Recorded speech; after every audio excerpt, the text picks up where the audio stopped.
tell him about the time we faced him. All right. Well, as I remember... At Avenger headquarters.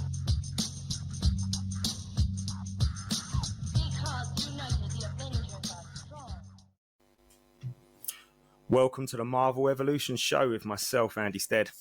And I'm Jarian Gibson. And we have got no Alex Stroud at the moment. Alex is he's having internet problems, technical difficulties in this day and age. We rely on internet for everything, and Alex is having some slight issues. So we hope that he's going to be able to join us soon.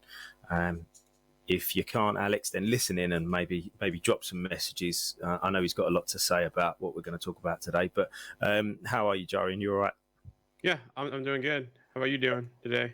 Yeah, not too bad. Just surviving the extreme heat here in the UK. Everybody goes crazy when something's extreme, quote unquote extreme. You know, it snows a bit, or it's windy a little bit, or it's a bit rainy, or it's a bit hot. I mean, it is going to be like 37 degrees tomorrow and Tuesday, but everyone panics and says, "Oh, we better shut the schools and shut this," and it's like, calm down a little bit. It's just going to be hot. Just don't be stupid and lay out in it for 6 hours without any suntan lotion on, you know.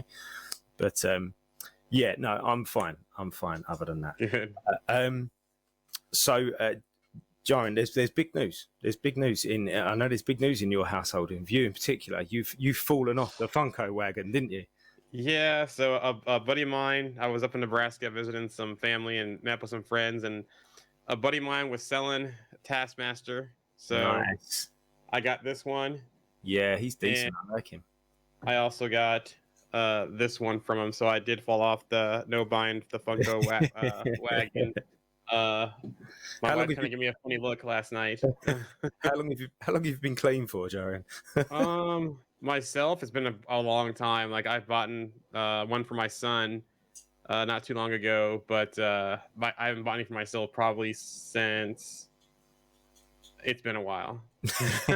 Can't even remember. It's been so long. Yeah, it's been a couple of years, I think, since I bought. Wow. Well, there you go. It just goes to show your love of Taskmaster, doesn't it? Yeah, these are gonna be in my office too, so I gotta get them on the shelf or something up here. Nice.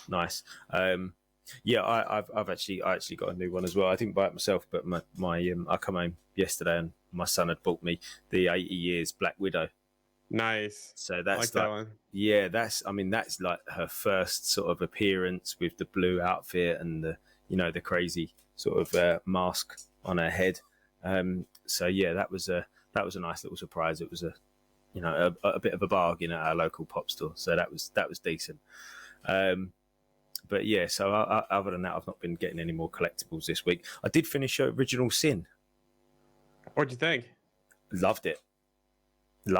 Really enjoyed it, and I think there's some great moments in there that kind of just show how I suppose unkillable certain people are.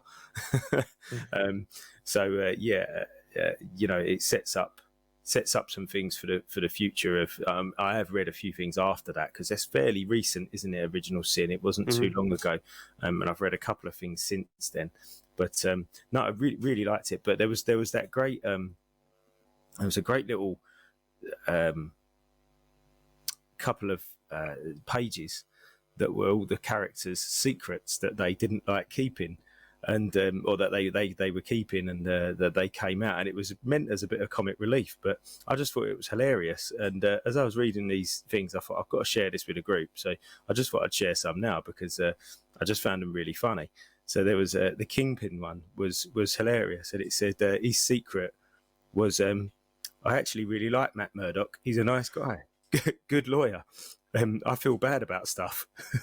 I thought that was fantastic. And Storm's one is I dated a weatherman once, and when we broke up, I ruined his career.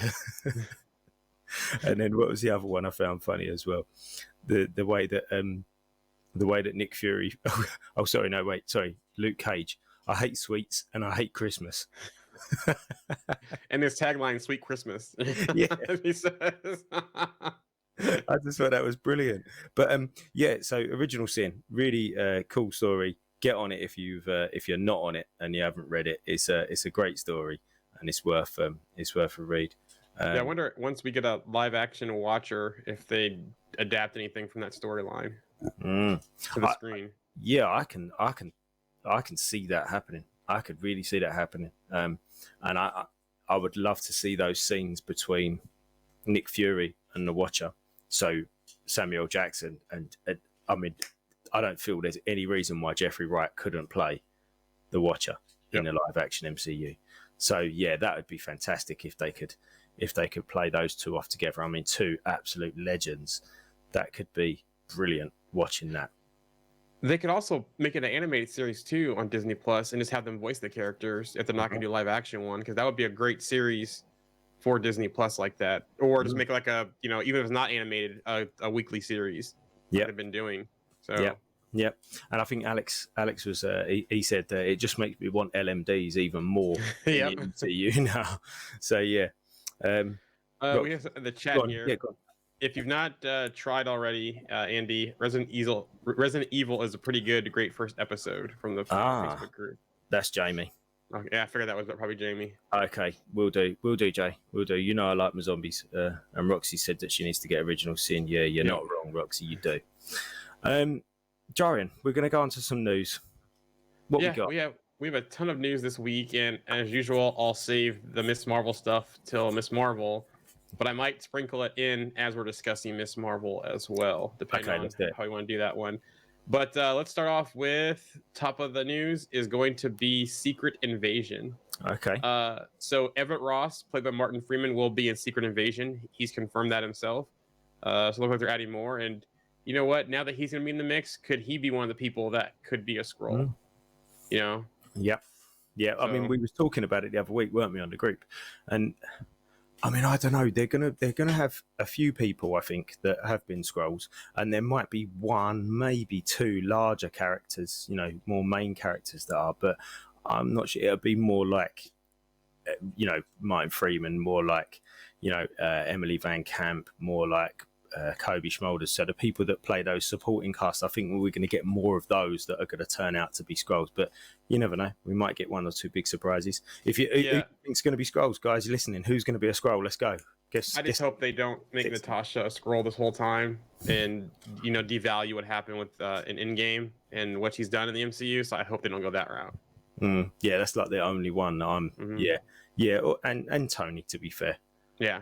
And Tony, those two, I think that would, like you say, it would devalue it in the same way that we've discussed in the past. And I don't want to get into this discussion now, but in the same way that if they brought either of them back in the next 10 years, like we can wait. Hey, there's Alex. Hey, you can't hear us yet. You're still muted. Can you hear me? Hey, yes, we can hear you. How you doing, Alex? Okay. Good. Sorry about that. Having some internet issues here. That's no all right. worries. No problem. We was just talking about Skrulls, who could potentially be Skrulls, because Martin Freeman is going to be turning up in Secret Invasion as Everett Ross, and Jarian mentioned that could potentially be somebody who could have been a Skrull. And when we was just saying that we hope people like Tony and Natasha don't turn out to be Skrulls, because that would kind of devalue their sacrifice in the same way that bringing them back through any other means, whether that be multiverse or time travel or whatever, would also devalue their death, especially for the foreseeable future, you know, maybe in 10, 15 years different. But yeah, so Everett Ross could well be a Skrull. I just had an idea who could be one. Harley from Iron Man 3 and also at Tony's funeral, because he got close to Tony helped him out. The kid's smart, can do stuff. And what if he turned, you know, to kind of get into some of the Stark tech, he turns up being a Skrull that whole time, like one of the Skrull kids, and they kind of let him just grow up on Earth to kind of get that in, because we don't know what he's been doing. You know, it was kind of interesting that he popped up at the funeral. That was exactly my faults. Exactly my faults. Like, why? It was really weird. Like, and I always say, because if he wasn't there, nobody would have batted an eyelid. Nobody would have said, "Where's Harley? Why wasn't he at the funeral?" You know, nobody would have cared. So it was always weird that they've included him. Another one here from the group, Coulson, the one that Loki killed. That's a good one, because, you know, Project Tahiti could have been the cover for him coming back, you know, or that he wasn't really killed and they knew he was a Skrull, and like Secret Invasion had been happening all behind the scenes, but only certain people know, and that could be one. Yep. Yep. I just really hope that the build up to Secret Invasion is something that has been happening for a really, really long time. Like, it doesn't have to be since the very first movie. Like, Yep. we don't have to go all the way back to Iron Man, you know? But it would be really cool if, like, you know, maybe people that have been here since the first Avengers movie might be a Skrull. Well, I know that in the group someone mentioned Happy, which that would be an Mhm. interesting one, because that would be Yeah, even, that I think that would be kind of like a little bit of a shot to the heart for Spider-Man and for, you know, big Iron Man fans too, because Happy, you know, has become kind of a big part of not only those movies but the Spider-Man movies too. or someone like Ned even, you know. Yeah, I think for anybody listening that doesn't know, obviously, I think everyone understands what Secret Invasion is going to be. You know, the scroll shapeshifting, but there was kind of two in the books. There was kind of two levels of the invasion, not the invasion, but of people that were scrolls, and there was people that knew they were scrolls that were pretending to be, you know, humans or whoever, and then there was people who didn't know that they were scrolls, but they were so deep and they had almost sort of given everything that they kind of they thought that they were human, but that was kind of the idea. Like, they sacrificed everything about themselves for the Skrull Empire. So it'll be interesting to see if we get any of that in the MCU. We get anybody that doesn't actually know that they're a Skrull. Yep. That would be really interesting. Those really deep line sort of cells, you know. Next piece of news: Thor: Love and Thunder. So Lena Headey, she did film scenes for Love and Thunder, and that could be why we're not going to see any of the deleted scenes, because then they'd have to pay her. Because Taika Waititi says they will not release the deleted scenes featuring Jeff Goldblum, Lena Headey, and Peter Dinklage. Those scenes were not in the movie, and that's it. Which, again, if they show any of those scenes, they have to pay those actors, right? Mhm. So that, you know, people keep Surely saying they they- want to see that cut. You know, Surely they've already paid them something though, because they worked. they probably got something, but not with probably the probably clauses in their contract. You know, blah They blah just blah. don't 'Cause- want to pay them more. yeah, because like Hetty's getting sued by her agency because of things. You know, one of them being Love and Thunder. So yeah, that's a whole can of worms there. Mm. Dang, Um, Goldblum would have been awesome though. Yeah. I agree. It's a shame that we didn't see those two existing characters. Mhm. And then he went on to talk about why they or how they made Natalie Portman taller. We built a whole bunch of decking around the set. First, we would block out the scene, mark out where the actors have to go, so the crew knows the whole layout. And once we did that, we built an elevated platform that was 4 feet high from the floor that she would walk on. Wow. But we also had to have or to leave room so Chris and Tessa could walk around at regular height. It was a weird maze, but it worked.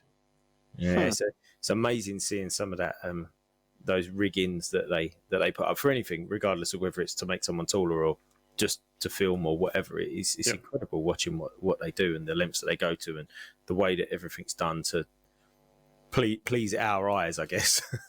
Yeah, it's almost like the complete opposite of how they did the Hobbits, because they actually lowered the floor to make them shorter, I believe, in all the Lord of the Rings stuff. So Wow. Wow. he also said he's open for return for a sequel. He said, "Well, guess what? That was a surprise to me too. I'm not joking. I saw it in the theater and was like, oh shit, really?" Even Chris was like, "What?" But of course, we'll be back. He's the best character. I mean, I may be a little biased, but he's the most fun to watch, and that's the whole text of Thor will return at the end of Love and Thunder. But he also went on to say, "No, I don't know what will be next. I would definitely do one, but only if Chris did it. But it would need to do something surprising, unexpected for me to want to do it. Like, what would be the new take? The battles and all the fighting is fine, but I would want something that feels expected when it comes to the story, like making a $5 million movie with no fighting at all, just Thor on a road trip like Nebraska." So that's interesting. Yeah. And interested to see if what they do next with Thor, because, you know, like I said before, I felt this movie wrapped up his previous MCU arc fine, and they could totally go in a different direction, explore all kinds of stuff. There's all kinds of material they can pull from to come up with some kind of new adventure for Thor and Love. Yeah, I liked the one part that I did like about this movie was they start with Thor searching for, you know, trying to find a purpose, and then Thor ends, the most recent one, with him finding his purpose. So, you know, like you said, that story arc's kind of like fulfilled now. So now, Nope. He stopped. So he comes back. He stopped. Froze. Oh, he I stopped. get his point though, and I Yep. think he makes a really good point. And do you know what? I'd kind of like to see Thor take a bit of a back seat. Not necessarily. Not he's kind of there. Alex, he's kind of moving. I don't want to see him disappear. That's not what I mean. But take a back seat from movies that are about him, and he could just appear in other people's movies. And you know, that happens all the time in the comics anyway, doesn't it? Like they sort of call upon Thor, like, here he comes, like, we're going to bring him in, we're going to bring in the big gun, or, you know, I wish we didn't have to do this, but here we go, I'm going to bring in Thor. Or Thor just shows up and, you know, strikes his hammer or something like that. And I think that we could probably use Thor in that kind of way going forward. But Like they could even go more into like tie into like the Greek mythology with the Conan tease and that kind of stuff. yeah, I'm sorry, Hercules tease, and that stuff, and then, you know, do a whole movie on that background, and then have Thor show up in the end, and that's where that goes to the next movie where they actually have like War of the Gods or something like that type of thing. yeah, nice. I think it would be really awesome if they send Hercules to New Asgard and they have a little showdown in the middle of New Asgard between him and Thor. Yep. It'd be a little awesome. Yeah, that would be fun. So next piece of news, a former Marvel Studios lead attorney on Joaquin Phoenix Doctor Strange casting. So there's some tea being spilt about they were close to being casting him, but at the very last minute it didn't work out. And basically what it was is, to be perfectly honest, the Joaquin Phoenix thing was unique to me because there was a deal and because it was pretty far along and we were hopeful that it would close, but it didn't. And that happens, and that to bring it back full circle, things like that, maybe why Kevin is saying we don't want to do these super long-term deals, because we want to see what works and if it works, and people want to do more, then we love to have them. We don't want someone to feel like they're forced. So that's interesting because, like I said, they're pretty much like at the finish line with Joaquin Phoenix, and for whatever reason didn't work out, and we got Cumberbatch instead. So it worked out for the better because I think Cumberbatch is killing the role, and I still don't see Joaquin Phoenix in that role. And some of the context they said about the contract, he must have won like a mega deal or something to play that role. It sounds like. Yeah, So- I like Cumberbatch as Strange, and I can't see Joaquin Phoenix as Doctor Strange. You know, sometimes when people go, "Oh, you could see this guy playing this guy," you're like, "Oh yeah, no, I could." Even though that we've already used to this other person playing him, I could, you know, you can see this other person playing that character, but I can't see that. Yeah. Yeah. I mean, I completely agree with you there. Like, this isn't like Tom Cruise and RDJ like type of situation. Like a lot of people like Tom Cruise and they think that he could play Iron Man, but you know, like with this, like I feel like that would be a weird choice to see Joaquin Phoenix in that role, especially like after seeing him like in the Joker movie or other things. Yeah, like I just feel like that would be a weird decision there. Yeah, agreed. Circling back to Thor, because I skipped two things. The original wielder of the Necro Sword was the Dark Shadow Lord, created by cosplay creator Chris Stanley, confirmed via his Instagram. So once again, Alex, you're spot on again with that. Shadow Realm. Yep.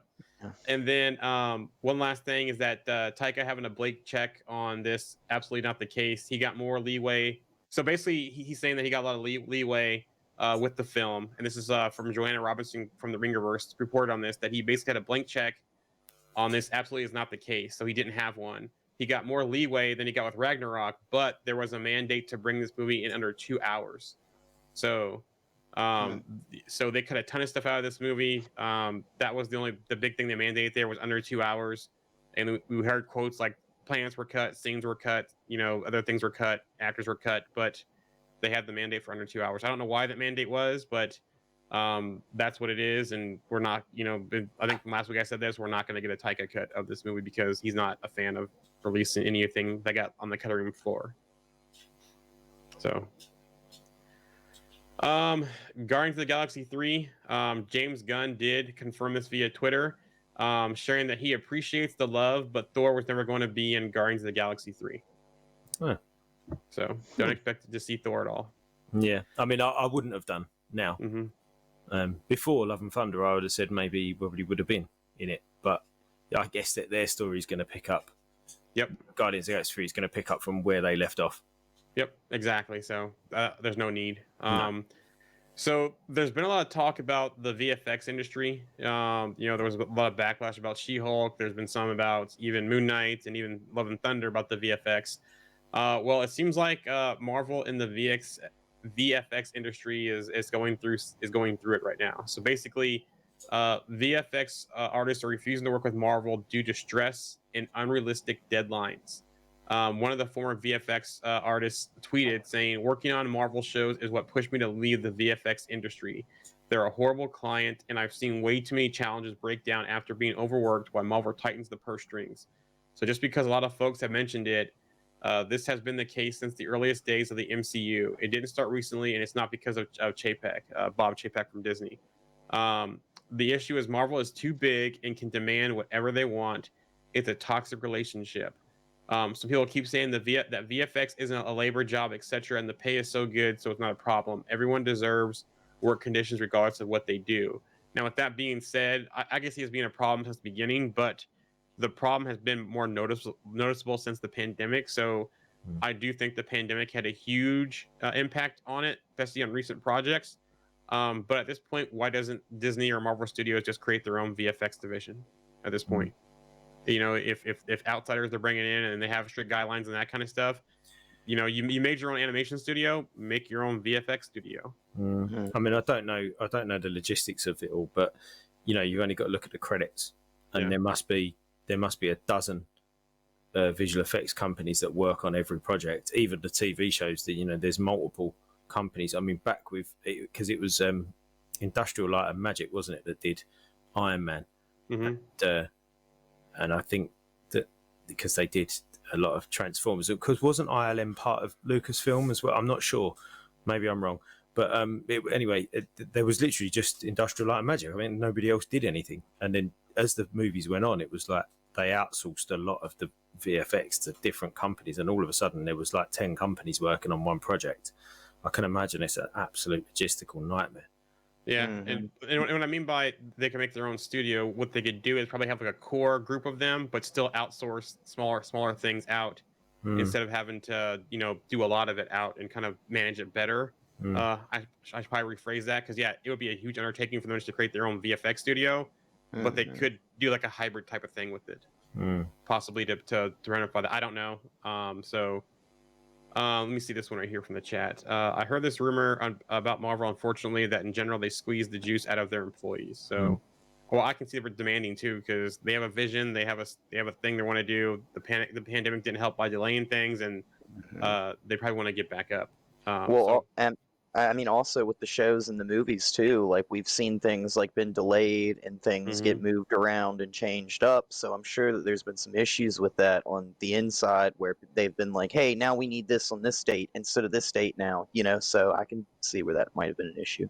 And speaking of the shows, Disney Plus has compacted this problem because we've gotten 2 to 3. We used to get 2 to 3 movies a year. Now we're getting 2 to 3 movies plus, 2 to 3 shows. Those shows are, 6 weeks. In that kind of stuff. So it's even compounding the issue. I mean, I don't necessarily believe in. I don't necessarily believe that what they've done is quantity over quality, but I do wonder whether they've bit off more than they can chew. I wonder whether it's too much. I wonder whether, maybe 2 movies and 2 shows a year would have been a better. It would have been more manageable for these kind of guys. For these VFX guys. And other people, I don't know. Yeah, so something to keep an eye on as we go forward. Multiverse of Madness. Michael Waldron, who also has worked on Loki, who worked on Multiverse of Madness, talked about the 838 universe. The funny thing about Memory Lane is that it's not there, but my secret history of 838. I'm sorry, it's not in there, but my secret history of 838 is a little bit of a police state, and you can see why everybody is dressed uniformly. It's like a little bit of an Orwellian feel to it. Because I was always like, all right, why does this memory lane thing exist? I wrote a bunch of what essentially fine print that I do think we recorded, but it just doesn't. You can't quite hear it, but it's like this guy is saying in the background. He's like, disclaimer: any memories of crimes committed or so and so can be admissible in the court of law. Memory lane is really the state's attempt to minority report you into admitting a crime you committed. That's my dark secret about memory lane and how controlling the Illuminati was in that movie. I'm not surprised. Mm. You It- know, that whole 838 universe I'll tell you what it reminded me of. It reminded me of the future in Demolition Man. It was you can just find like, one credit. yeah, be well, John Yeah. Spartan. Yeah, it just reminded me of that.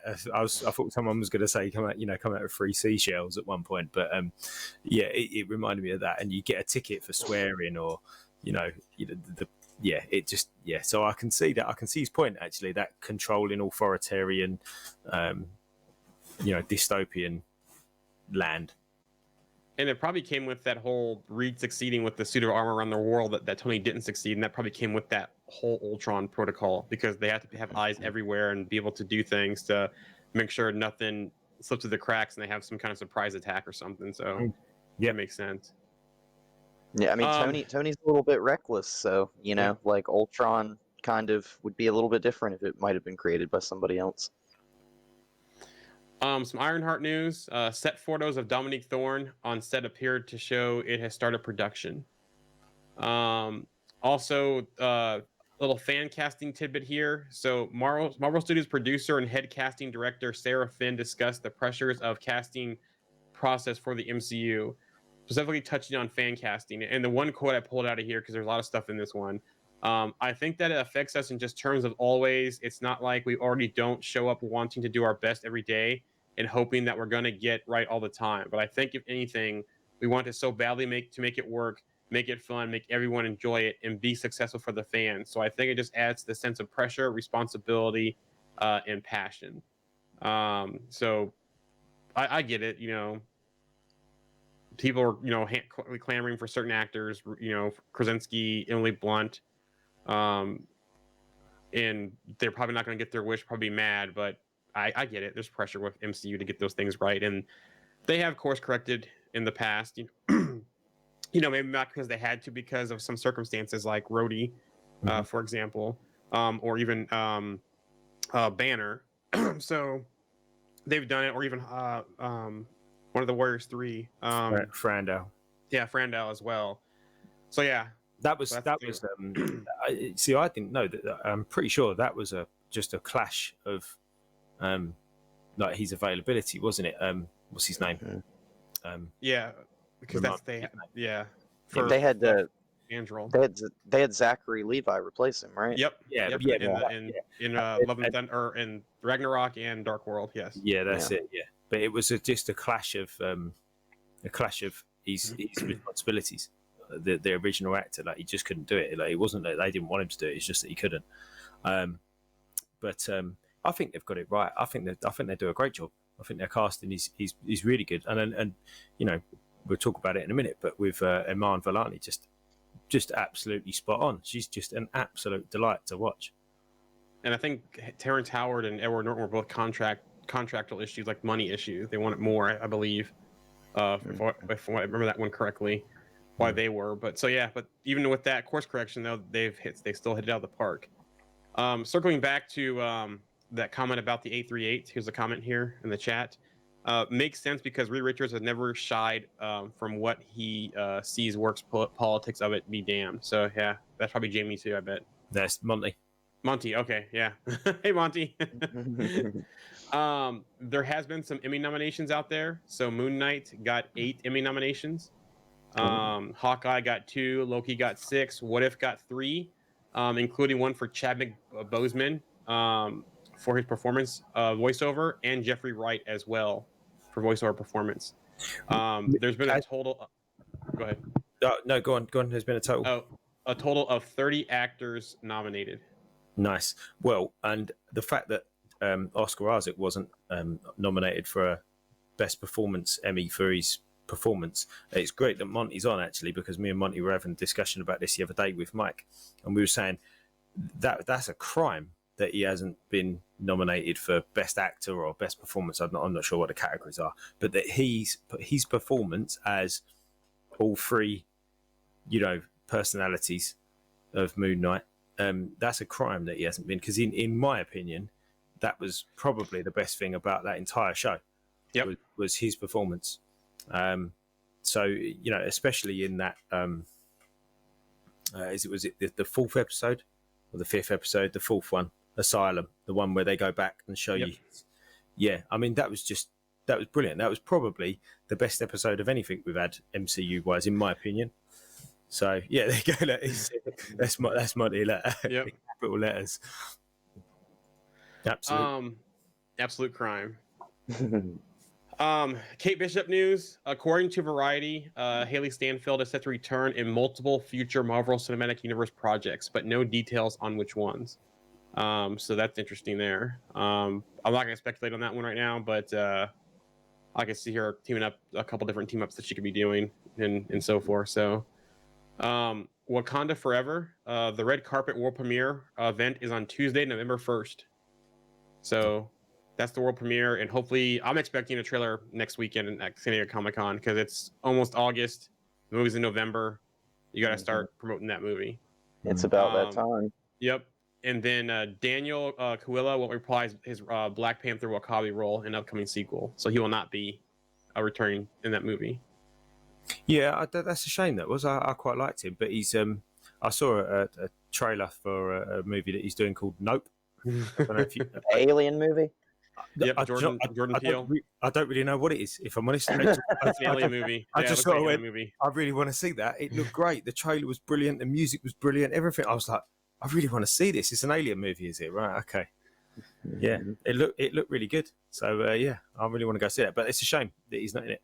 And I don't even know whether to say this or not, really, to be totally honest, just because there's three of us sitting here. Is there going to be a lack of testosterone in that movie?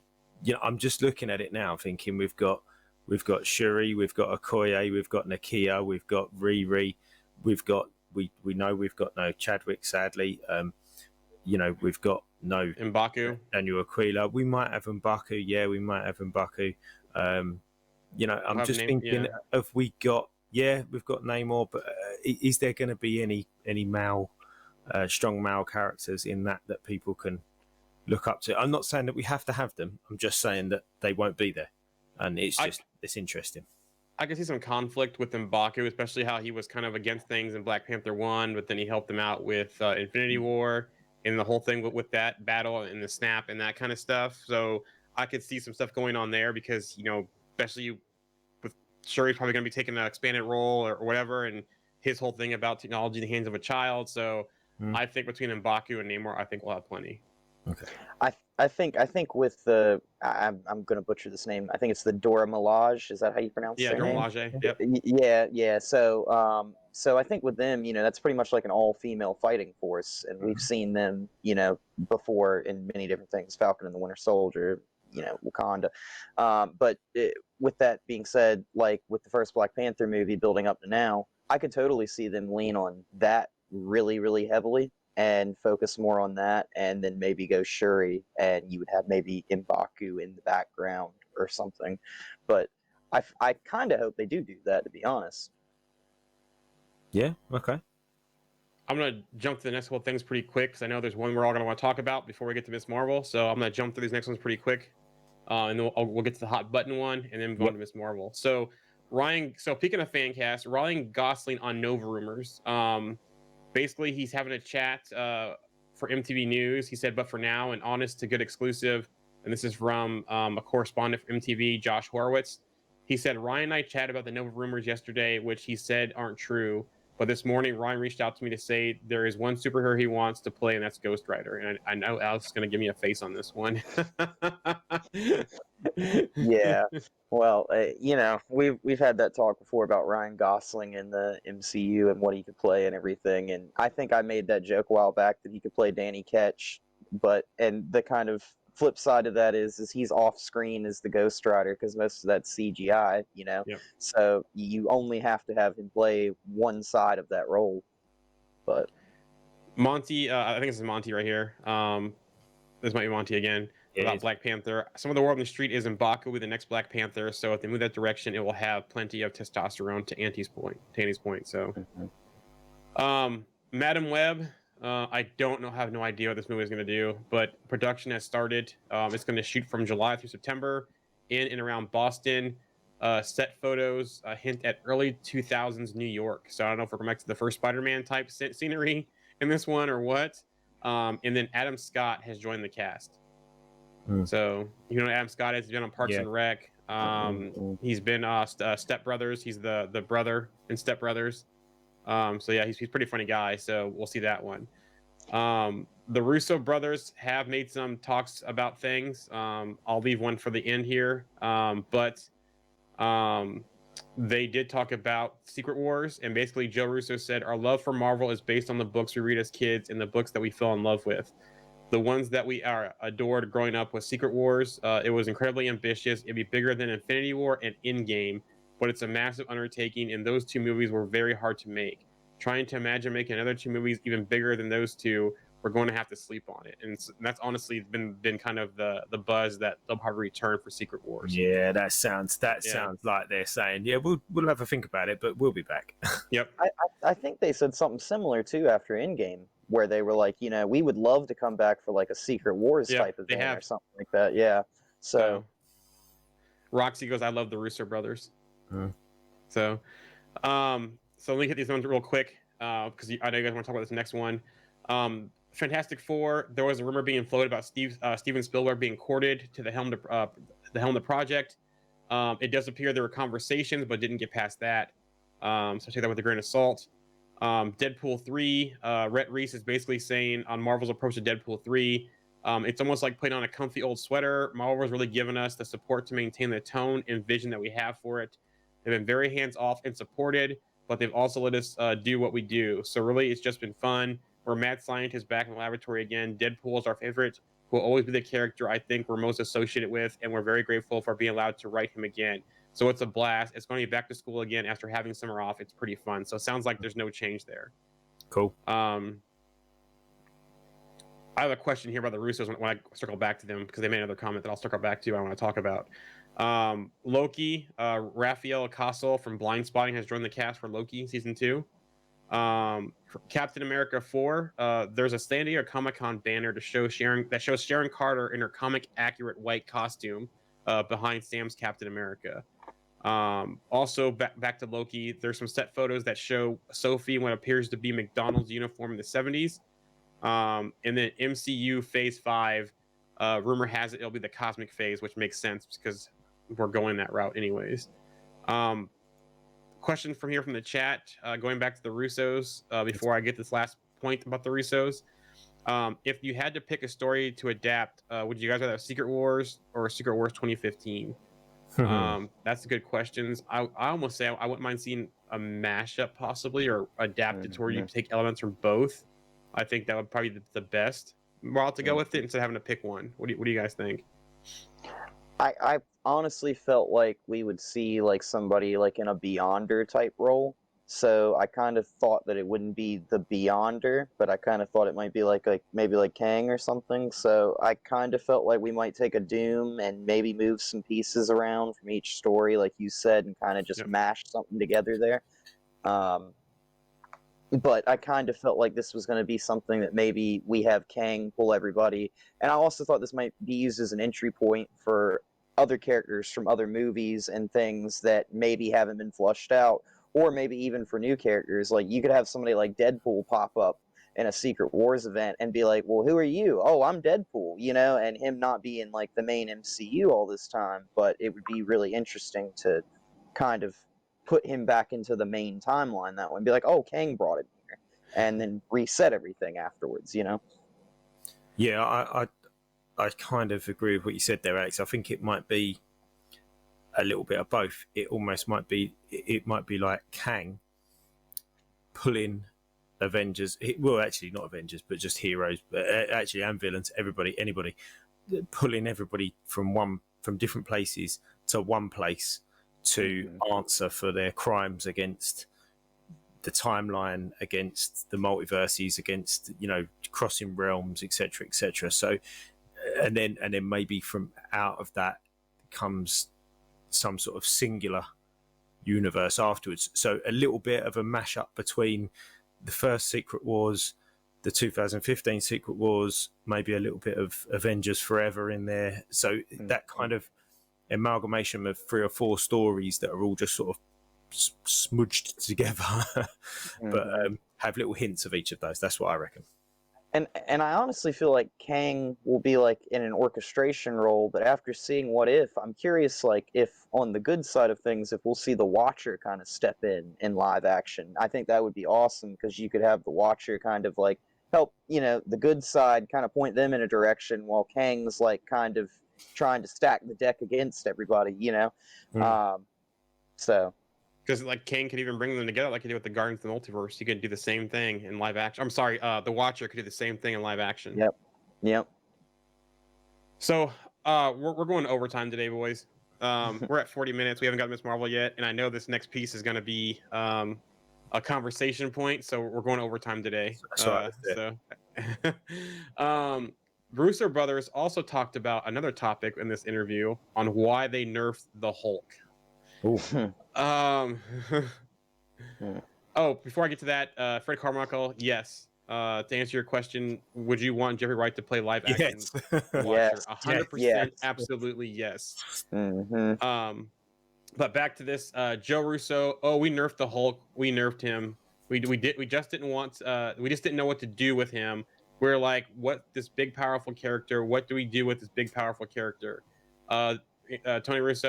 Anthony Russo goes, basically, can you find out who wrote this question? I like to talk to them off screen. What would you say to them? And then Joe goes, just to say people who think that we nerfed the Hulk, he deserved it. Lots of controversial Marvel fans responding. Endgame was originally 3 hours and 40 minutes long before it got cut for the release. And then Joe Russo says, I think those 40 minutes deserve to be on the editing floor.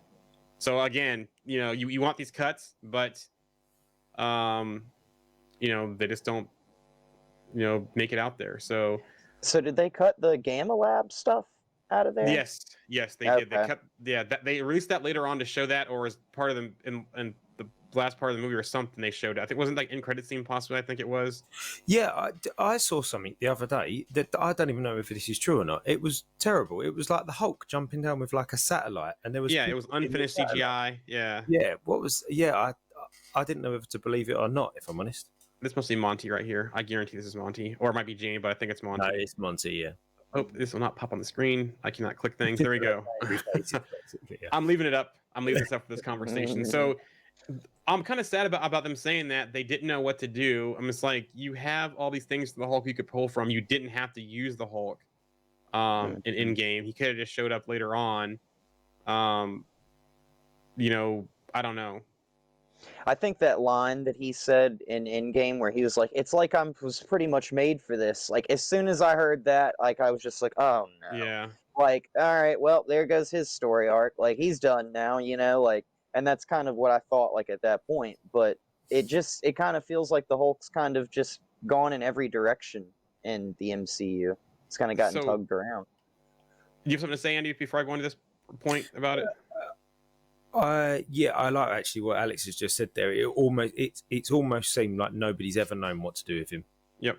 They've always and I think obviously there's some sort of distribution rights with the character still that they still haven't got because they're still with Universal. I don't really. I think they've gotten past that. Have they? So I don't know the legalities of it all. So I guess there was probably something that was going on in the background that we didn't know about. But I do agree with what Alex just said, and I think everybody's probably just gone like Joss Whedon probably went, I don't know, we'll just do this, and then somebody else went, oh, I don't know, we'll just like Watiti went, we'll just do this, and then the Russos went, we'll just do this, and they kind of didn't really know what to do with him because they never really had the full reins. Maybe I do, however, feel that we are going to see at some point World War Hulk and maybe some redemption, maybe. Yeah, I was going to say some different version of Planet Hulk, but they might try and flesh that out a little bit retrospectively, and then give us a World War Hulk. And then, so here from the chat, probably Monty again. At least they admitted it because somebody tried to say Hulk wasn't nerfed. He was nerfed.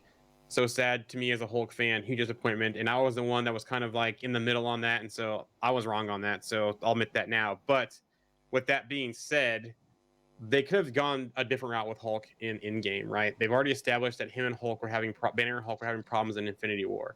They could have left Banner using the Hulkbuster until the final battle. In that final battle, we could have gotten that Funko Pop where he's bursting out of Hulkbuster as the Hulk. Like all of a sudden he's like, I'm back, bitches, basically, and just goes ham during that final battle scene. That would have been a much better arc for Hulk in game than what we got, in my opinion. Yeah, because he could have done. Imagine he could have done absolutely everything that he did up to that point while still being Banner. Yep. There was nothing that he did except for the snap. Maybe not the snap. Yeah, bring everyone back, and they could have done other ways for that kind of stuff.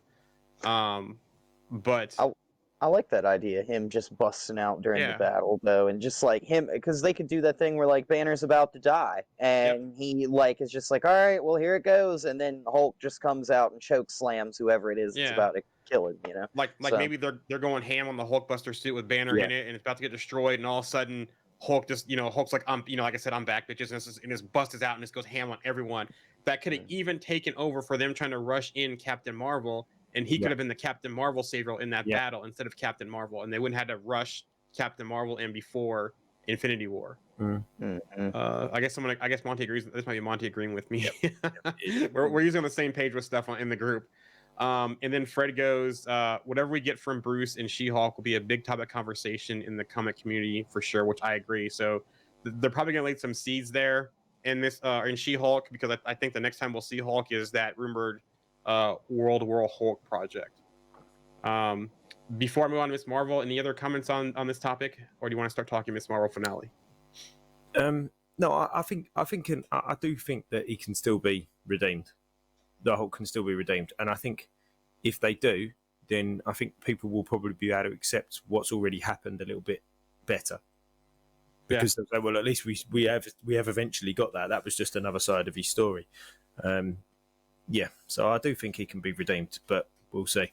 That could be one of those course correct things, and they can course correct the Hulk. Hopefully they can course correct Taskmaster, and I'll be quiet on that now. Anyways, Miss Marvel. So I think I might sprinkle in some of the news here as we talk about these topics. But I am going to talk about this one because Monty started a great conversational point in the group this week about the whole wokeism, the woke criticism, and that kind of stuff. So Sana Amanat on Miss Marvel's woke criticism.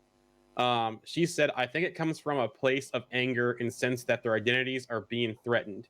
If they can't connect with it, then that's okay. I just wish they wouldn't try to put it down. She further said, it's amazing to see how they're internalizing that imagery. I just hope it gives a sense of competency that, frankly, I didn't have growing up, and a sense of connectedness inside of their culture and who they were, because I think that's very incredibly important. So the first part was addressing the criticism.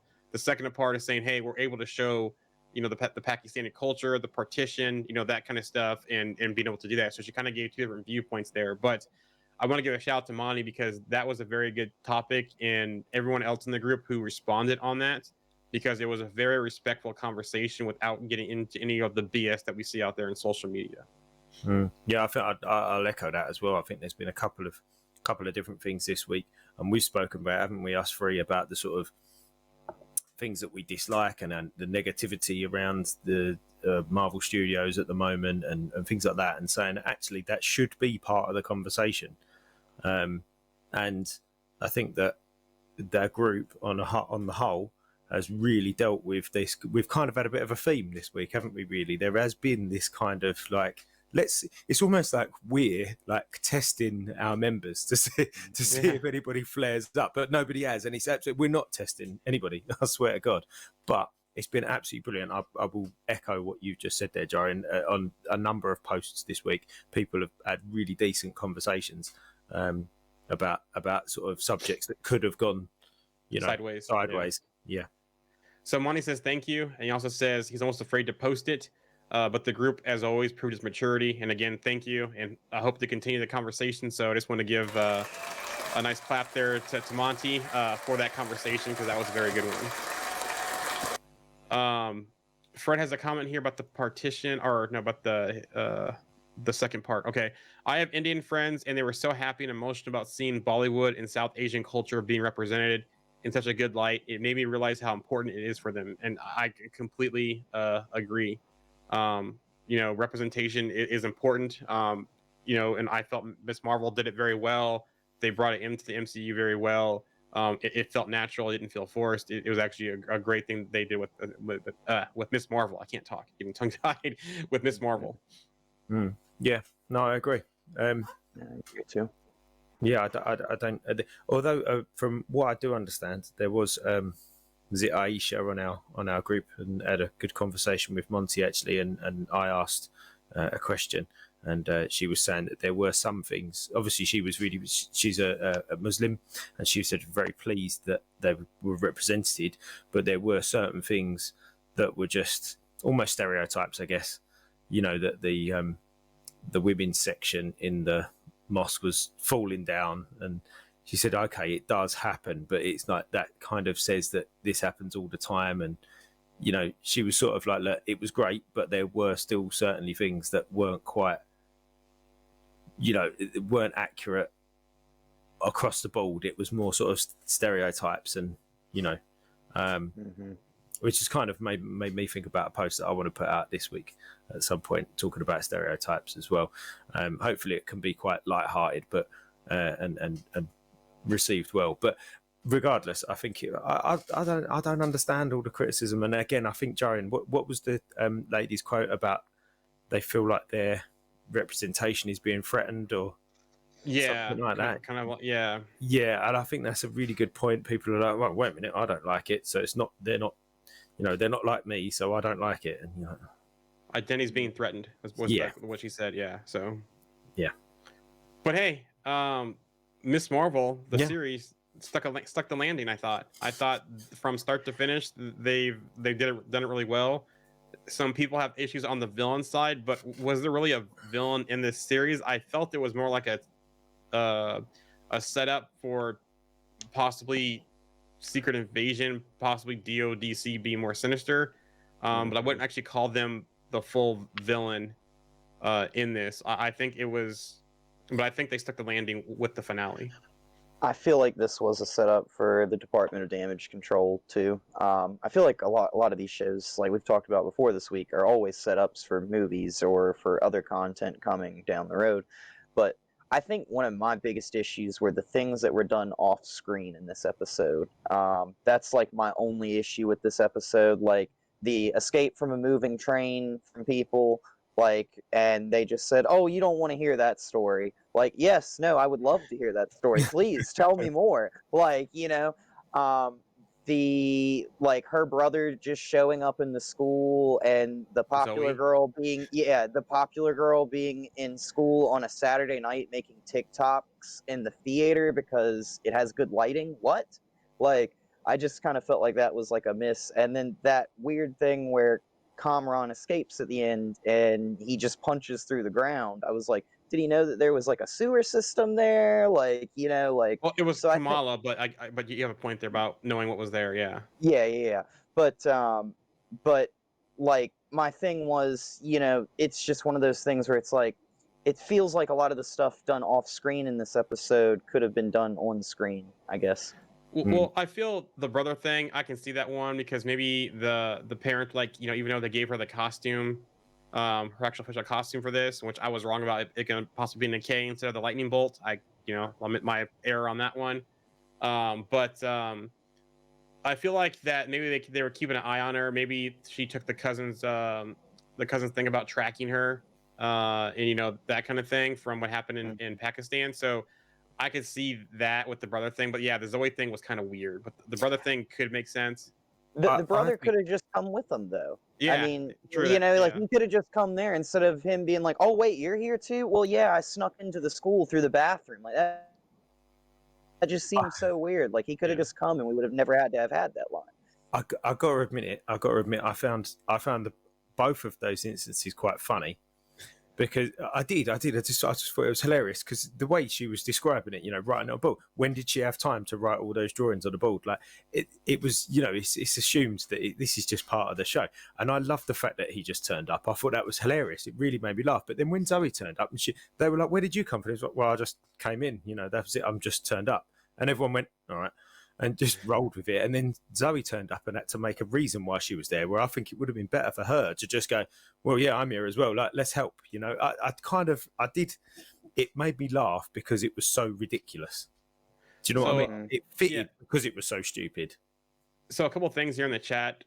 So Fred talked about DODC. I'm not sure I understand what damage control is. I thought they were just construction workers repairing damage. I didn't think they were basically shield. Which, yeah, that's interesting too because we saw them in Homecoming and they're basically cleanup of the aftermath of Avengers. And so yeah, that was interesting. But it seems like they've kind of gone into a different direction. Maybe they're an extension of the cords now in the government. Hopefully we find more out, and that's just not something that was thrown out there. Roxy goes, the focus on the importance of family and community. I wish we had more episodes. I agree. I hope they do a season 2, which that gets addressed here shortly. Another comment here, a bit of a hole is the brother showing up before the parents surprised about the popular girls live post video. Either right before or after. And then someone addresses Fred's comment about in the Homecoming they were government department. Yeah, they are government department, but they were more cleanup, not like task force type enforcing type stuff. So Yeah, they're not the bag and tag type people. No. They're almost like sort of if something goes down, they turn up and they make it look like nothing has gone down. They can kind honestly, of take everything away. They seem like a terrible organization or just bad at their jobs because the whole thing with the clandestine escaping, from the DODC Supermax prison, escaping there. You have to understand how to deal with powered people if it's a Supermax prison like that. And then just the whole her not following Agent Reavers, I think her name was, not following orders at the end, and the other agent saying, you used our name. So something nefarious is going on there. I think she's a Skrull. Yeah, because he's like, you used our name, we got to clean up that kind of stuff. Something nefarious is going on with her. Do you think he's? I reckon she's a Skrull, and I think he knows that she's a Skrull, and he was sort of pissed that she sort of didn't follow his orders. And he's kind of like, I'm being told that I've got to look after you and sort of integrate you into this organization by whoever, and you're not. Maybe he's on the Skrull side, but he's a human. Yeah. I like that, and I agree with that, but I think it would be really interesting, kind of looping back to what you said earlier, if he was a Skrull too, but he didn't know it. So she knows she's a Skrull and he doesn't. So okay. And so I was gonna say that, or also that he could just be a human. She was pointing to him from higher up, who is a Skrull that he doesn't know about, and was told to blend in with him. So it could be that type of thing too. Like there's higher ups that are Skrulls that he doesn't know about. So, speaking of damage control, Alex, another one for you here: the Hulk weapon. We saw it actually on the vehicle, like in the Hulk. So we got that in this episode. And then you mentioned, some things off screen type of stuff. The Kareem connection in New Jersey, right? So he goes, get Cameron to the docks, I'll take care of it. And then we see Cameron and Kareem together in Pakistan, and probably some alliance will be formed there. We'll see what happens there. But who's that contact? Are there other Red Daggers in New Jersey already? What was that whole give them to the boat thing? That was kind of odd to me too as well. Yeah, and the Red Dagger we saw in Miss Marvel had that throwaway line where she was like, "Oh, come to the U.S.," and he was like, "Oh, I can't. I have outstanding warrants there," and stuff like that. So I would assume maybe there's some sort of history here, but they didn't really talk about it too much. I know in the comics he does come over to New Jersey as an exchange student, foreign exchange student for a while. So we'll see if that happens in season 2. But that was just kind of weird, the whole boat thing. It's like, he's not going to get there in that amount of time from Pakistan to New Jersey City Harbor to pick up Kareem. So he does have some kind of help. So there has to be Red Daggers in New Jersey or some organization he's working with. I just wish they would flesh that out a little bit more because I was kind of a surprise. Back to the Skrull thing. I feel like her being a Skrull fits because Skrulls have history of abducting powered people to use their powers to make powered Skrulls for secret invasion, in which that also would align more that they're both Skrulls, because remember his line originally early on in the season, we haven't seen powers like that before. So that could go along with that theory as well. Yeah. There's definitely something going on in damage control. 100%. They're not. Could DODC possibly be trying to help build a Super Skrull? Possibly. No. Yeah, maybe the whole organization, like you said, Jarin, is run by Skrulls. Maybe that's, and because we've already seen that they were about in 2012, Yeah, so they were a Stark organization. Maybe somebody in Stark's organization is a Skrull and set that company up after the invasion of New York to gather technology and superpowered people or their powers to help with the invasion, maybe. I mean, what, they've been on Earth since the 90s, so they would have had plenty of time to put together a plan Yep. and kind of slide into roles and stuff. I mean, by this point, that was, basically like 30 some years ago. So, Yeah, well, look how easy Talos was able to get into a lead shield role in Captain Marvel. So Yeah, that's right. Yeah, they're definitely more at play there. So you mentioned her brother, and how I mentioned that from the head writer Bisha K. Ali about her brother and her family, because we talked about, do all of them have powers? Can the Bengal unlock all of them? So she addressed this. She said it wasn't from the beginning of the show. With Marvel, something's always a moving piece, and we try to solve this question. If any of Kamala's family put the Bengal on, would they have powers? The answer was always no. From a character perspective, no. And the fact that it's Kamala, it's her, it's like her wildest dream already come true over the show, gaining powers. But we just gave her one more bit of a dream. It's incredible. I'm overjoyed. And that, I want to lead that to our next conversation. We have the first 616 mutant. Well, 616 in quotes because there's some argument over which universe this is. So we have our first confirmed mutant in the main universe of the MCU.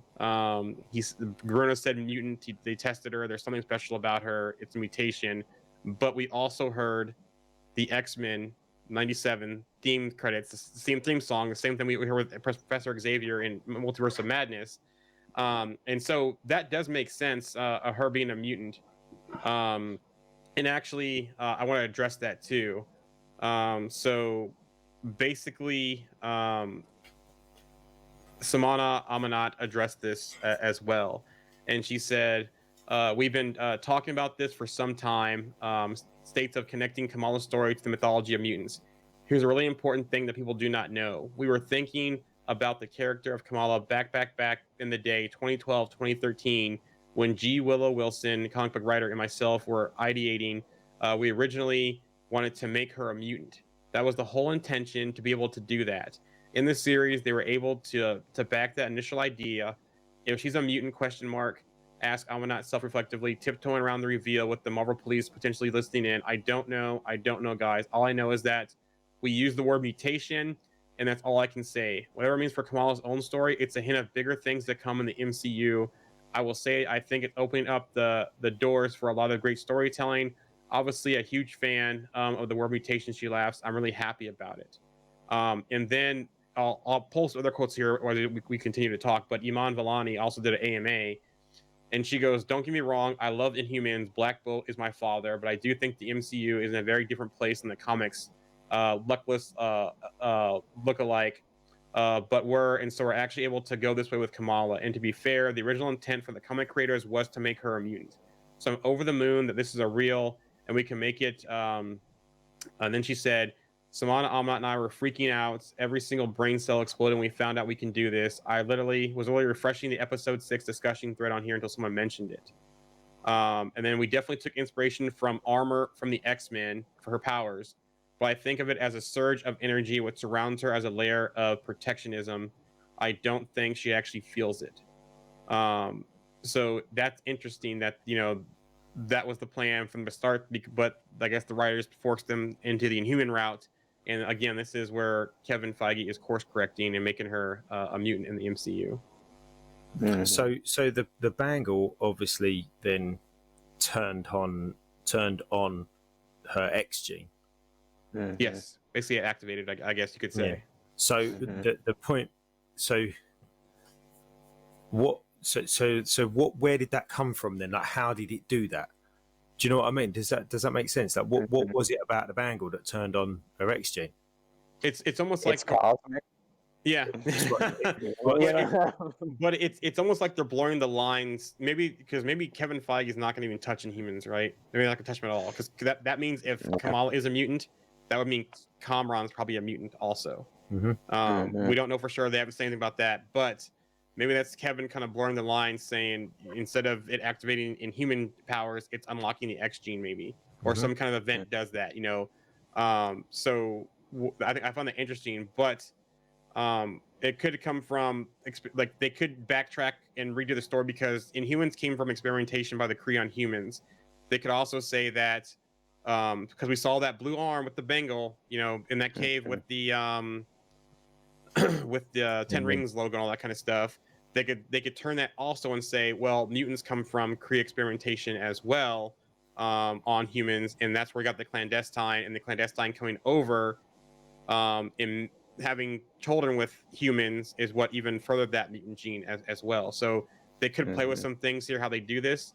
Fred also goes, it does feel like the added mutation thing was added in the reshoot. But from what I heard, that they didn't find anything out until before the last episode, Feige made the call on this.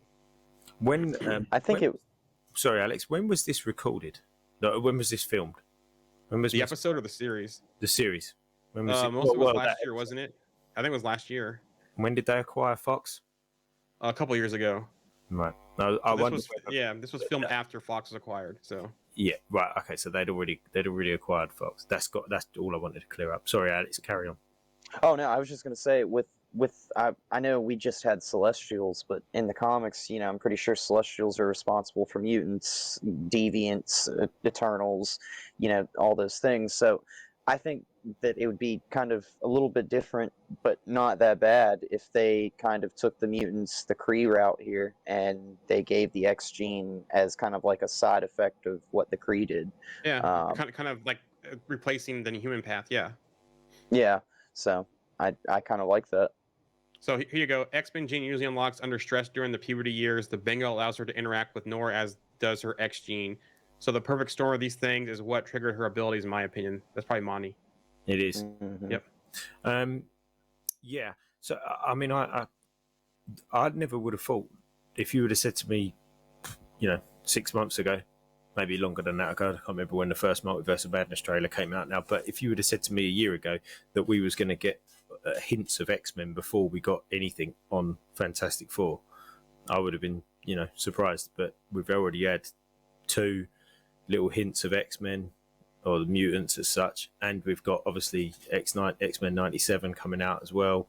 So they're making moves in the mutant direction, aren't they? Well, and not only that, but they also introduced Black Bolt and Professor X in the same movie in Multiverse of Madness in the MCU. So, those are 2 characters that they've kind of now connected through Kamala with the Inhuman history and the mutants. So. Yeah, definitely. Yeah, they've really made moves on this, and I think that we've been talking about this kind of what is the theme of Phase 4 thing for the last sort of week, 2 weeks, or whatever, and people saying that there's no direction and all of this. They've had to, Marvel Studios have had to deal with this huge shift in where they could go with this. Getting the X-Men and getting Fantastic Four, the rights back to those, has got, that's a big undertaking to be able to now somehow weave them into this universe that they've already created without the likes of Chris Evans and, RDJ and Scarlett Johansson.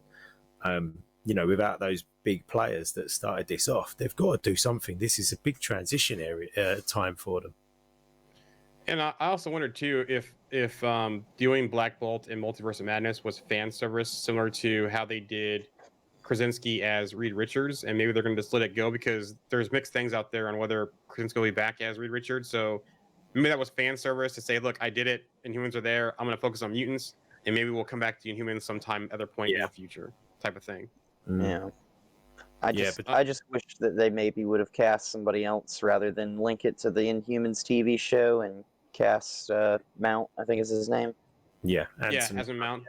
Yeah. I know this is not the conversation, but just on that point, they should have either done both new actors or both Old actors. Ian Grufford should have played Mr. Fantastic. If they wanted Anson Mount as Black Bolt, that's fine. But then Ian Grufford should have played Mr. Fantastic. If they wanted Krasinski as Mr. Fantastic, they should have picked somebody else as Black Bolt. Do you know what I mean? It's just, it's almost like, you're like, well, are you using people that used to be these characters in other properties, or are you not? Like, it's confusing for people who have got kind of a medium level of knowledge, because you're like, I recognize that guy, but I don't recognize that guy as that character. Like, why is that? That's a bit confusing. I'm going to stay in the fan service camp on this one, but I do hope we get Lockjaw, and the way they could possibly bring Lockjaw into the mix is basically make him a cosmic being instead of an inhuman. Because I know that Iman has said in the past that she does want Lockjaw for season 2 if they do a season 2. She actually said, I'm so happy you mentioned Lockjaw. I've been trying to get a Lockjaw Easter egg and it didn't happen. But season 2, if there is a season 2, and then also too, Cinnablan asked her, what about the Marvels? And then Vellani said, the Marvels, I would love to. I got to make this happen. I love Lockjaw, which I have a theory when we talk about the end credits, which I'm not going to get to yet. Well, I was about to say, what else have you got then? Because I want to get to Aman Vellani. She did an AMA. And she is a complete comic book nerd, because she was referencing stuff in her AMA about comics, what she read, making recommendations, all this stuff. But her reaction to finding out that she's a mutant, this is what she said in an interview. They sent me and only me the draft of the final episode, and I immediately freaked out. I emailed Kevin Feige in all caps. I was like, are you doing this like for real? Are you sure? I'm so honored. I was like yelling at him through an email. I was freaking out. This is the biggest deal in the world, and the fact that it's happening in our show is crazy. They didn't even have it in the script. I remember I was having a conversation about it with the director, like, yeah, you say this crazy thing. They wouldn't even tell me what it was. I was like, what's the deal here? They were very secretive about the whole thing. So that was pretty cool. But that AMA was out there on Reddit. She answered a lot of stuff, addressed things. She even addressed, here's the funny thing. She addressed something about Marvel Studios spoilers for Reddit. And she said that Marvel Studios leaks misinformation on purpose. Yeah, and she said basically Marvel Studios spoilers is her second home. However, I did leave the subreddit for 2 years during Infinity War Endgame once I saw that Barf case, the Barf case set photo leak, which turned out to be a total misdirection from Marvel security. They literally planted that, and now I have so much respect for Marvel security teams. So they actually plant things out there as misinformation. Yeah, they've got to, haven't they? Yeah, they've got. That's like when programs, soap operas, they record 4 variations of the combination of a season or whatever, just so it throws everybody off the scent of what's actually going to happen. They've got to release everything, and they've got to say, yeah, this is what's going to happen. Yep. One thing's bound to be true, but we know they do that with trailers. Yeah. We've seen them do that with trailers, where they kind of like try and misdirect us with the trailers too. Yeah. Infinity War, the big running scene is the biggest one. Question here from the chat. Any word on the X-Men 97 release date, by the way? No, but stay tuned because San Diego Comic-Con is next week, and Friday is the animation panel from Marvel Studios, where they are going to talk about What If Season 2, Marvel Zombies, and X-Men 97.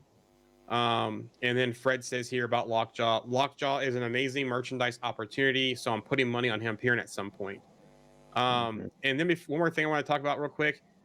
I love that her family and friends were involved with her costume. Like, they've all given her pieces for the costume. Her mom gave her the final costume in the last episode, and then her dad named her.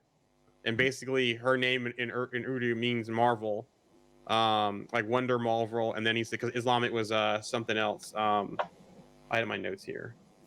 He said a couple things in that scene. Arabic, it means perfect in that scene, he said. In Urdu, hope I'm saying that properly, I'm sorry if I'm not, means wonder and marvel. Kamala means Marvel, their own little Miss Marvel, and how he names her. So that's interesting as well, have the whole family kind of had hands in this whole thing with her becoming a superhero. Her dad was such an awesome character. Like, I really wish we would have gotten more of him throughout the show. Yep. I just felt like we didn't get enough, but he was awesome in every scene that he was in. Did I see that he'd confirmed that he was going to be in the Marvels? The dad. Yeah. I wouldn't be surprised. I would be surprised if the parents aren't giving the post-credit scene. Yeah. They'll only see them at the beginning of it, probably. Judging by the post-credit scene. Yeah, I'm sure I saw him. But yeah, he was good. The whole family dynamic was excellent, wasn't it? Yep. It was really good. But yeah, no, I love that costume. I love the whole costume thing. I think it was really current the way that they did it, where she picked up a new piece of costume every episode. She got, it developed, it grew, and she got a new thing from a new person. It was almost like every episode was the level of a game, and at the end of the level, Like Zelda. Yeah, that's it. Yeah, she collected a piece that she could add to her infantry. I thought it was really well done. And then here about the family involvement, I love it. I love this as well. This is done really well. Probably one of the best families we've seen in the MCU. Miss Marvel is pretty unique in that regard. Every other hero either doesn't have much family or they don't want their family to know. And then another comment here. Agree with Alex. The dad is awesome, and in the comics also. Yeah. Speaking of that, real quick. Roxy goes, the dad is the best part of the show. Speaking of that, there's been so many parallels in the comics here to what they put on screen. It's probably one of the more better ways they did it. Yes, it's not in the right order, or some things are a little bit changed up, but a lot of the parallels were done very well in this series. Yeah, like word for word, some of the things, weren't they? It was scary how close some of the stuff was. 100%. So are we going to get onto this end credit scene then? Yeah. So Fred the first just question brought it up. here. Yeah. So if Carol is in Kamala's room, does that mean Kamala is somewhere in outer space? So we were going to do a thing on this, Alex and I, team teleport versus team shapeshift, which honestly, until they actually came out and confirmed it, we were going to talk about this, but this is what they said about the end credit scene. What I put that? Post credits, Bisha K. Ali, the showrunner. That is Carol Danvers in Kamala's bedroom. What you're seeing is exactly what you think you're seeing. That's her. There's no magic there. All I can say beyond that is to enjoy the movie in 1 year's time. Sometime later, Kamala collapses on her bed with her mother calling from downstairs. It doesn't sound like she's doing science homework. Kamala groans, and that's when she notices the bangle on her wrist is illuminating. As she gets up to take a better look at it, she's suddenly sucked away via some unknown force, which in the process destroys her closet door. When the dust settles, Captain Marvel stands up and takes one look around Kamala's room, and all the pictures, posters, images of her plastered on the walls. Oh no. I wasn't there when when it was shot, but seeing it was incredible. Also, her new suit looks so good with how it coordinates with Kamala's. It was delicious. The joy I felt seeing her standing in Kamala's bedroom, I can't describe. It was perfect. That's been Kamala's place for safety and where she expresses herself. So seeing Captain Marvel standing in that space, that's just so much joy in that scene. It will all be revealed in the movie. I was excited to help set up all these riddles for the guys that will lead, or for you guys that will lead into the movie where the story continues.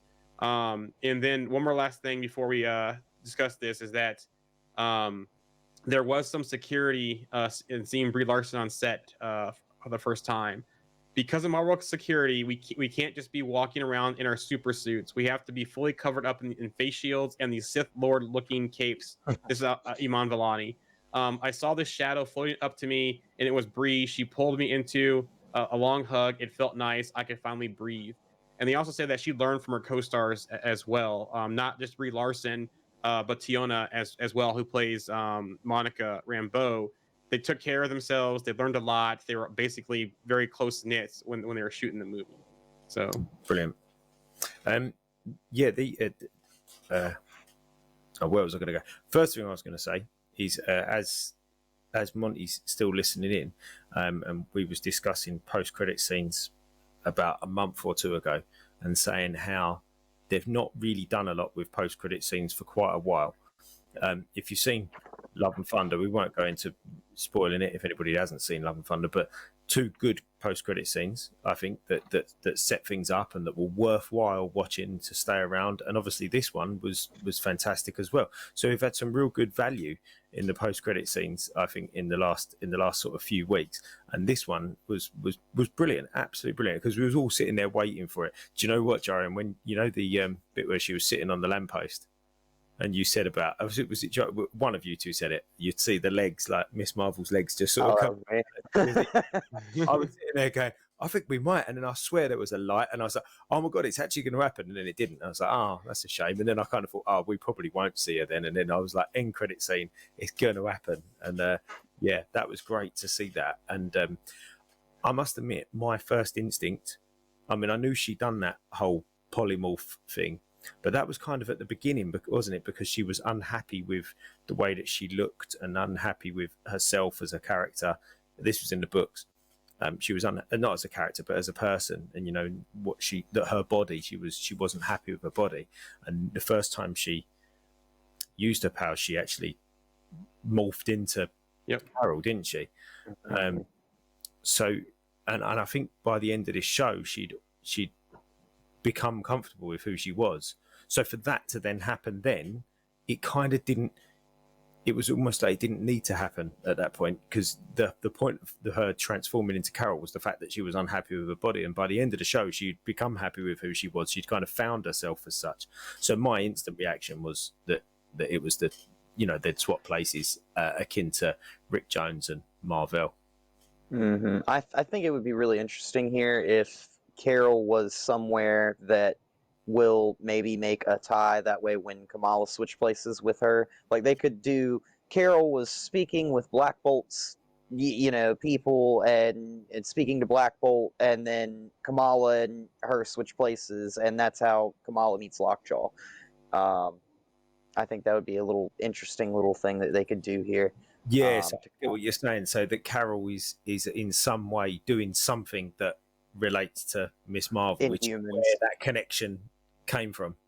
Yeah, so you could kind of do, like, we just saw her as a mutant, but we can kind of now, like, we could have Carol, like, kind of just slowly bring in the Inhumans, too, and kind of help build those ties to the Inhumans for Kamala, too, and give us access to those characters. But, I mean, they could very well just be like, oh, Carol's, because we know Carol's, like, all over the place dealing with people everywhere. So, I mean, maybe she got pulled back to Earth to deal with an Inhuman threat, or, maybe she's on the moon or something, but yeah. I have a couple different thoughts on what happened in that scene. Definitely teleported. If they want to do the Lockjaw route and make Lockjaw a cosmic being, something could have happened, not Inhuman related, but she could have found Lockjaw and then Lockjaw teleport them to each other. But I think it's more of this point right here, because this could be the perfect time to introduce Lockjaw if they want to, as a cosmic being, not an Inhuman, if they want to stay away from humans for a while. But this question right here on screen from the group is Miss Marvel. It says the other half of the bangle is missing. Could it be the 10 rings? It could be the 10 rings, but my thinking is Carol could be out somewhere else doing, like, searching about the beacon. Maybe the 10 rings and the bangles come from the same place, and she is out there doing some investigation on that after we saw the end credits of Shang-Chi. But maybe she found the other bangle, like, not had it on, but actually found it and probably picked it up and touched it. And that's when the other bangle activated and swapped them to bring Kamala to the other bangle. That's my guess is what happened in that teleportation scene. But it could also, like I said, we know that Miss Marvel, when she uses her power, she pulls from other versions of herself. We know that she also has time traveled in the MCU and also in the comics as well. And we know in the MCU that time travel is tied to the quantum realm. So the bangle could also be some kind of combination of a quantum and nega bands, a combo of the two. And maybe somehow Miss Marvel was or Captain Marvel was possibly in the quantum zone or negative zone maybe, or somewhere else. And that could also play into that. I'm not sure. But I definitely think that it was more of Carol finding the other band, touching it, Kamala's band sensing it, and bringing her there so she has both bands. Yeah, in the comics, she only has one bangle. She doesn't have two. She has one bangle in the comics, by the way, too. Yeah, that's a good shout, actually, Jory, and I like that. That's a good shout. And I was just gonna say, I kind of feel like Carol looked concerned too, and I feel like that may have been like Carol may have possibly not been in a great place, so Kamala may not be in a great place right now. So, like, maybe Carol's concerned that whoever she just switched places with, his life is in danger, kind of type thing. So yeah, and that's probably where the family's going to come in place, isn't it? They're going to come upstairs and be like, "What are you? Who are you? Yeah. Well, not who are you? They're going to know who she is, but what are you doing here?" And she's going to be like, who have I swapped places with, and they're going to sort of tell her, and yeah, she's going to say, I've got to get back to her, kind of thing. So a question here from the chat. I don't think they actually confirmed the rings came from space. They just confirmed a beacon from somewhere else. I don't think they actually said it in space somewhere. And then another one here from the chat. Shout out to I'm on, by the way. She's like having a member of the group as a Marvel insider, but for everyone. She's such a fangirl, such a genuine fan and student of it all, and her enthusiasm and young perspective is so amazing. It's like she really is Kamala from the comics, and she was, another one of those home run castings they've hit. So she is a home run casting. And you mentioned that they possibly that Carol was in danger and that they traded places and that kind of stuff. Well, Iman did kind of give us a tease here. She had like a Miss Marvel Civil War inspired tease and something that she said. I think it was from the AMA. It would be, or one of the interviews, post interviews. It would be fun to see Kamala post the Marvels after she fought with her idol. It's similar to what Spider-Man went through after fighting with the Avengers in Civil War, and we're going back to friendly neighborhood thing. So I wonder if that's like a tease. There's going to be some conflict between them, possibly either at first or by the end of the Marvels, some kind of conflict. Just talking on the swap, on the teleport, how good was that noise?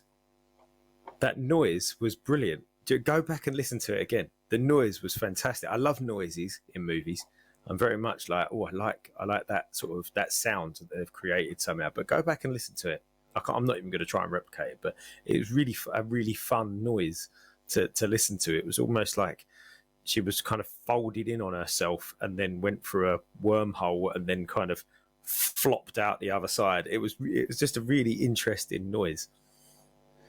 And then speaking of that too, Monty goes rumored from space or in a tomb, and I think that might be from the 10 Rings or maybe the Bengal.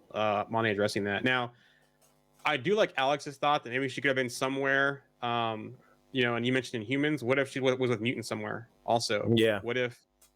Alex dropped out again. Let me put him back in. What if Carol came across mutants, and that teleported Kamala there, or she found some kind of rift in space and she found like another veil or something, and she was in the clandestine world, and that teleported Kamala to the clandestine world, maybe even. Yeah, I wonder whether they'll use that clandestine, the noir, as the kind of in a way that they used, in X-Men 1, when they were trying to use that cloud thing to turn everybody into mutants. Oh, into mutants, yeah. Yeah, I wonder whether they'll kind of go along that kind of route, maybe. When they turn like the senator into a jellyfish, the congressman. Yeah. Or a jelly, yeah. But then, having said that, we won't get any history, will we? We won't get any history of the history of the mutants starts now, if that's the case. Yeah. I mean, I don't think we know why the Jinn were originally kicked out of their universe in this show, do we? No, I don't know why. We don't know why they came to this realm, this universe. I don't think they were touched on that. I think they said they were like outcasted or exiled here, but I don't think they ever explained why. So, I don't know. Be mutant? Do you think they might all be mutants? The Jinn? That's what I'm wondering. Yeah, I don't know. I think it would be weird. I think we talked about this in one of our chats, but possibly building up to the Civil War 2 like thing, and possibly replacing Inhumans in that story with like maybe mutants, and you've got one Inhuman that's kind of a large part of that story. You make that kind of like a mutant, and you can almost kind of do like a Civil War 2, almost kind of like an Avengers versus X-Men kind of like setup thing coming with that. And Kamala and Carol on opposite sides, and then whatever Monica Rambeau becomes, that she becomes Spectrum, Photon, even Monica Marvel, I think was one of her aliases too. The film's called The Marvel, so I wonder if they're actually going to call her Monica Marvel in that film, because the film is The Marvels. So, and we have 2 Marvels already now. We have Miss Marvel and Captain Marvel.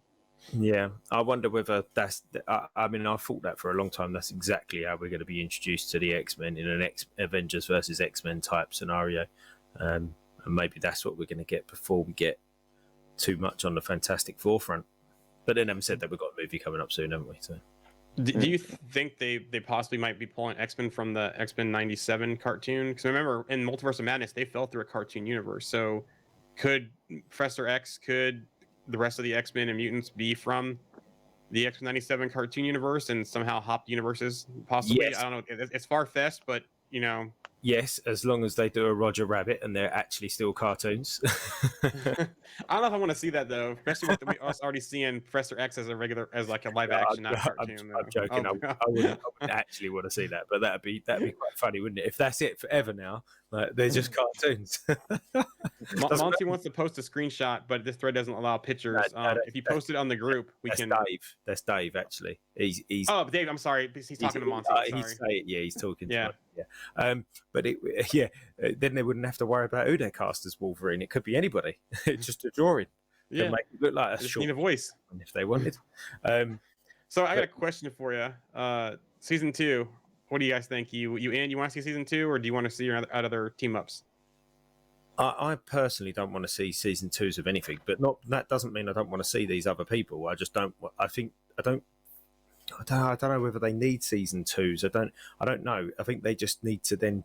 It's almost like a show then fits into something else. Like, I don't mean they shouldn't never be back in a show, but maybe it's not Miss Marvel season 2. Maybe it's Lockjaw season 1. I don't know. I just made that up off the spot, but do you know what I mean? And they come into somebody else's show. I think it's almost like there's a show. We've got the character. That's it. They're in now, and now we can pepper them in where we want. I like the idea of the season 2. I think the issue is with these stories that are like transitory tales. They're made to get us from like a point A to a point B type situation, where it's like it wouldn't make a lot of sense if we have her in like 3 or 4 projects, and then we have season 2 pick up where 3rd project, 4th project is, and then so if you watch season 1 and then go and watch season 2, you will be so lost. Like you would be lost. So I'm not saying they shouldn't do a season 2. I would gladly welcome it. I love more Marvel content, but I think that there might be a little bit of a gap. It like that, be like doing WandaVision, then having Multiverse of Madness, and season 2 after Multiverse of Madness, which I don't know, how that would work out. They could do another season because obviously there shouldn't be a second season of WandaVision, but there could be a season of Wanda or the Scarlet Witch. There could be, do you know what I mean? It's not a season 2 necessarily, so they could do another TV show with Miss Marvel in it. It's just not necessarily season 2 of it, because that's a really good point actually, Alex. Like you said, if it's, you kind of look at seasons and go, well, actually season 2 should follow on from season 1 and 3 should follow on from 2. But actually, like you said, if she's going to be in multiple projects between now and then, it won't make any sense, will it? Yeah, for me, it depends, right? So, come on here first. There's no season 2 needed. Give her a movie, if anything, after the Marvels. Which I say to that, it depends. But also, let me see. Another comment here said, I'd love to see a careful blending of all the characters in these shows and the projects leading up to the next Avengers roster, which I think we're going to end up getting. But as far as me, I'd love to see more of her. This is probably one of my favorite projects now, just because of the whole dynamic of it. Yeah, some things didn't hit, but for the most part, they stuck the landing and it hit. But I want to see what the fallout is from the Marvels and what happens in the Marvels, and then possibly do a season 2 of just Miss Marvel after what happens in the Marvels, because we don't know what the fallout's going to be from it, what's going to happen, and there could be some things that might need more explaining, that if they just go to her from another prod to another movie, that we might not get that background. And there's still some gaps that we need from her family history, from her story, and so forth. So for me, I love to see it. Just it depends on how they do things in the Marvels. Yep, fair enough. Are we all but done there, guys? We've been well over time. Look at that. That's fantastic. It's been a mega conversation today. Let's wait for Alex just to come back in before we say goodbye. But no, I see what you're saying, Joe, and I totally agree with seeing more of her, because she's fantastic, like Monty's said in the group, and like we've all said, and I think like is universally accepted. She's been an absolute revelation, and she's can't wait to see more of her. I'm really looking forward to seeing her dynamic with the other youngsters that are on board at the minute. I think I think it's going to be quite funny seeing someone like Yelena roll her eyes at her America Chavez, Kate Bishop, that they're all going to be, Peter, they're all just going to be like, Yelena's just going to be sitting over in the corner going, oh, for God's sake, I've got to babysit all these kids because they're all sort of fangirling over everything. They're kind of going, oh, wow, look at this, So, I think that's going to be quite funny, actually, seeing that dynamic happen. And hopefully they can be put into some real peril. I was talking today to somebody and saying that it would be really cool to see these young Avengers getting way over their depth and have to rely on, the sort of experienced heads coming to save them, sort of thing. We're waiting for Alex to come back too to close things out. I'll comment here about that real quick. I could see Miss Marvel as leader of the Young Avengers, and they could be setting that up for her and possibly that role. But there's some more older ones possibly that it depends what they do. They could be in teams also. It just depends on how they do that. But don't forget, San Diego Comic-Con is this week. Actually, real quick, someone also goes, she's shown her planning. Yeah, this is a good point. She's shown her planning and strategy ability already. So that's a quality of so yeah, that's a good point. That's actually a great point. This week is San Diego Comic-Con. Friday is the animation panel. And Saturday is the live action panel. So we're hoping to get probably not all the news, but a good chunk of the news. We should get some good stuff. Yeah, should get some good stuff. We'll probably be discussing that next Sunday on the next pod because there's no more content to watch. So next week is probably going to be all news and probably a big chat about what we see at Comic-Con. Hopefully, for me, I'm hoping we see the Wakanda Forever trailer. I'm wondering if that What If Season 2 is going to be starting the week after because there was that email sent to Dutch subscribers for Disney Plus about that coming soon. I'm looking forward to finding out more about Marvel Zombies. How's that coming to things? And then just, what other things they have planned. I'll leave one prediction out there that I keep saying. I think we'll get the Fantastic Four director at Comic-Con and the cast at D23. Yeah. Next week's going to be an exciting show because we're going to have hopefully lots of new stuff to talk about and to discuss. And we'll start the show as we finish the show, Joan. Just me and you. Yep. Alex lost internet again, so it's just me and you again. Or you and I. Yeah, that's it.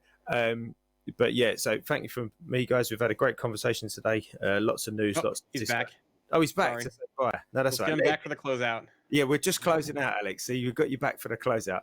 Real quick, Alex. Real quick before we close out. Do you have a prediction for Comic-Con announcements? Oh, no, I don't. I always get these wrong, so I'm not even going to try to attempt that because, obviously there are things that we've heard that we want, things like zombies and stuff like that, I'm sure will be talked about. But yeah, I'm not even going to try and predict that one because I'm going to miss the mark probably. I didn't have one, but mine was Fantastic Four director, and then the cast at D23. That was my prediction. I'll go with more information on the things that we already know that we're going to get. More information on Blade, more information on Captain America 4, more information on Fantastic Four. I think we'll just get more ideas of what we already know we're going to get, and then at D23 we're going to get a new load of stuff that they're going to chuck at us to say, look, here's some artwork or some banners for stuff that you can mull over for the next year before we tell you anything else. We should get a Wakanda Forever trailer. That would be awesome. Yeah. All right then, guys. Let's close out. It's been great. Take care. See you next week. Have a good one. Good one. See ya. Why don't you tell him about the time